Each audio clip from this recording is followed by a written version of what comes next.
he is not nearly as frightening as he was in Powerpuff Girls. He wasn't nearly as pretty. He looked more like a jester. Why don't I just show you the difference? So, as you know, if you've watched the Powerpuff Girls, this is him.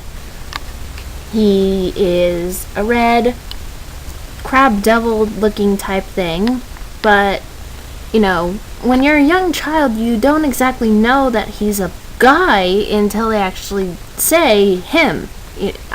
Personally, I thought that he was a girl, but, you know, he's a very feminine, evil devil. He's basically supposed to be the keeper of hell. He's all of hell. He's the most evil, most vile, very, very pretty villain.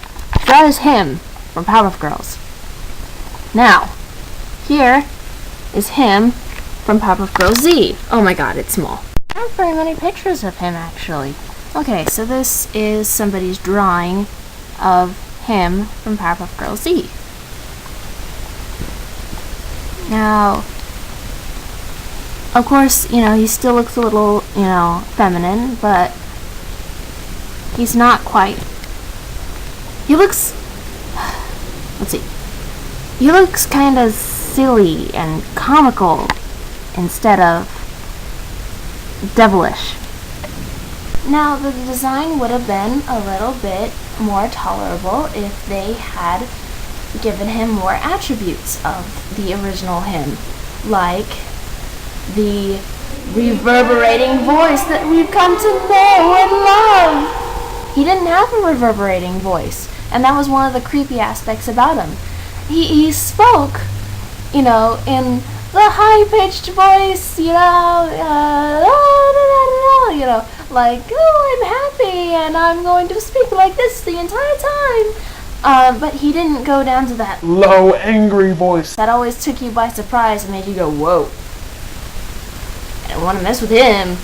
Of course, they made it seem like he was the evilest of evil, and he was pretty much the one behind almost every single monster in the show, but, you know, it was a kind of a disappointment for him fans.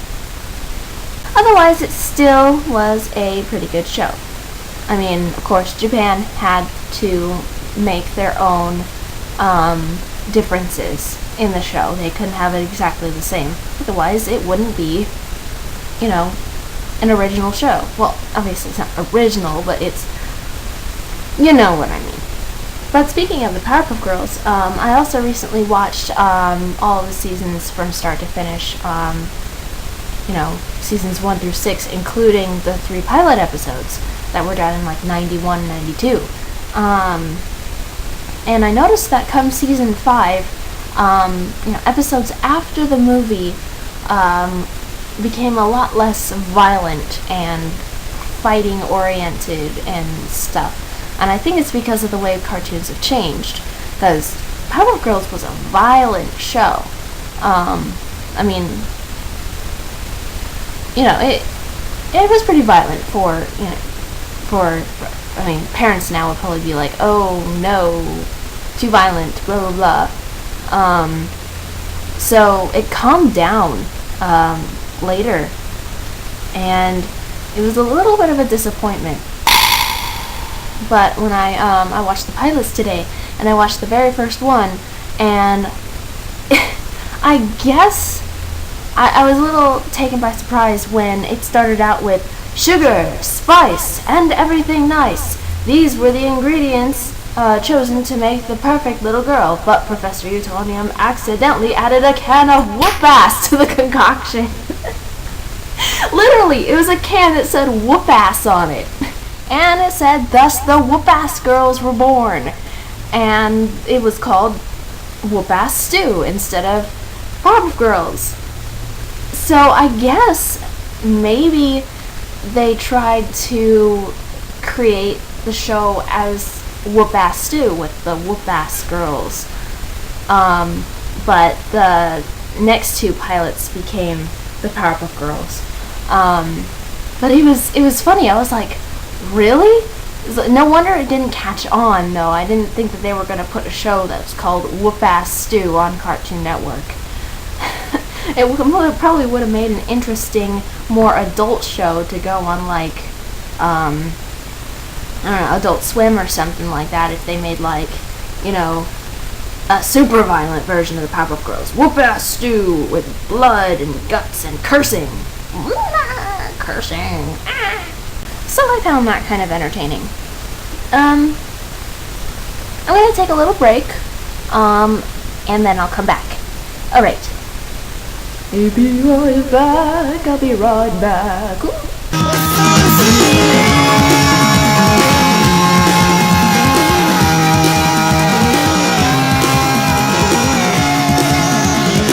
I've come back. Our next topic on the list is religion. Now, of course you know, I have spoken about religion before, when I was 18. There's a clip of said video. But my friends, there is no proof to anything that has to do with religion. There is no proof of a God or an ultimate creator, or that he's up there watching us mess up. Since then, my views have changed a little bit. Now, I'm gonna get a little personal here, as some of you may know, not all, I've had a very terrible childhood, and I know a lot of you can relate. I grew up in an abusive home, and both my parents were terrible parents, grandparents, terrible people.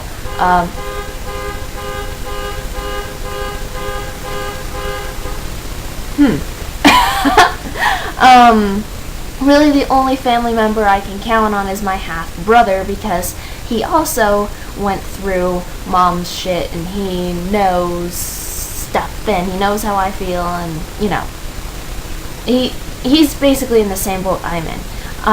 So, I kind of lost my faith in God along the way.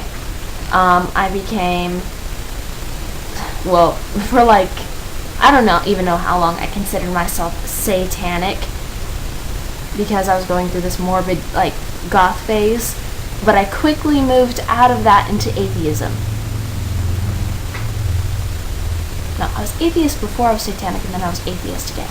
And then I learned the difference between atheistic and agnostic. Atheists are, there's no God. There will never be a God. There has never been a God. What is God? There's nothing. Basically righteous. I do not believe. It's the extreme on the other side. So I learned that agnostic was, I'm not really sure where's the reason to believe in God. So I was like, oh, well, that sounds a little more like me. I'm not going to argue that there isn't a God. I just don't believe that there is, unless there was, proof or something had to happen. So I was agnostic. And, about a year ago, I started doing this thing where I go, well, I'm really not sure. So something good was supposed to happen, that I wanted something good to happen, I would go, if there was a God, this would happen. And almost, maybe about 90% of the time, every time I said that, it happened. So I've kind of got a little more faith in something. I don't know what it is. I don't know if it's the God that the Bible talks about. I don't know what it is. But there's something. There's something there. I can't be sure of it, but I can't be unsure of it. So basically, what it is, of course, I believe in science, of course. Duh. People, righteous, religious people who think that evolution doesn't exist or whatnot are ignorant. I'm just going to go out and say that. And this is why I do not have a religion. I might believe in something that is, that has a say in stuff. Whatever God is out there isn't there to protect us, isn't there to lead us. What I believe it is basically, here you are, and there you go. I'm just going to sit back and watch. And maybe just help a little bit along the way if you deserve it. But let's face it, human beings just, it's no wonder we've gone to such hell. Because, I just think we're an experiment. But this is why I don't believe in religion. Labeling you as Christian, Catholic, Muslim, Jewish, atheist, satanic, blah, blah, blah, blah, blah.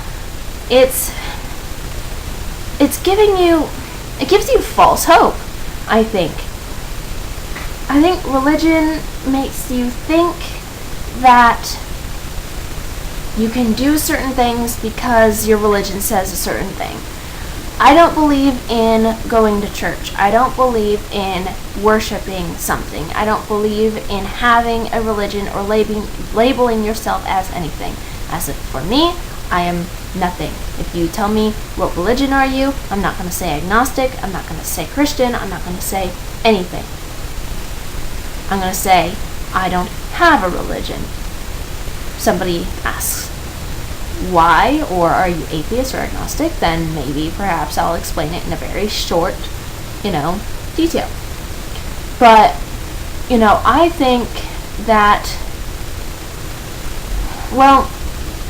we have so many disappointments in our life. Why are we going to torture ourselves with adding another one? If we worship something that might not exist or isn't the thing that we thought it was, then we're just going to be disappointed. What if Christians find out that the God that they've been worshiping is actually a female that is sitting on a giant mountain high above the sky and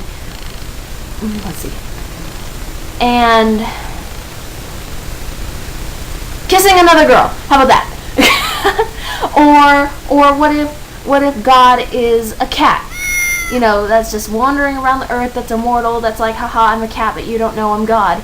What if Christians find out that God isn't the God that they thought that it was God? God, God. You have to admit that the disappointment would be unbelievably huge. And, I feel like I don't need a religion. I'm strong enough to not have to depend on false hope. I'm not going to, say to God, hey, I'm stressed. Can you help me out a little bit here? I turn to whatever it is in dire emergencies. Like the whole thing that's going on with the friend. If some of you might know the story, but I'm not going to get children. So the reason why I'm talking about this is because when I was ringing up this woman, she goes, you have very interesting hair. I go, yep. She goes, Jesus loves you. And of course I didn't say any of this, but what went through my head is, are you fucking serious? Because I have a piercing and because I have hair, you automatically think I'm some satanic little goat sacrificing, blood drinking savage. Is that what you think? You old, stupid, idiotic lady. And this is why I hate old people. I hate old people. And old, overly religious people are the worst. So, I don't think Jesus isn't part of my belief in anything. I know this sounds really negative and this isn't really the way I mean it, but for lack of, other ways of saying it, I don't necessarily care. I mean, I know the story, but there's a lot of problems with the story that have been twisted through the Bible and Christians, and one of the biggest one is that, guys, Jesus wasn't white. But we're not getting into that. So, for lack of arguments and wanting to just hurry up this little annoying conversation, I said, I know. With, a pleasant face.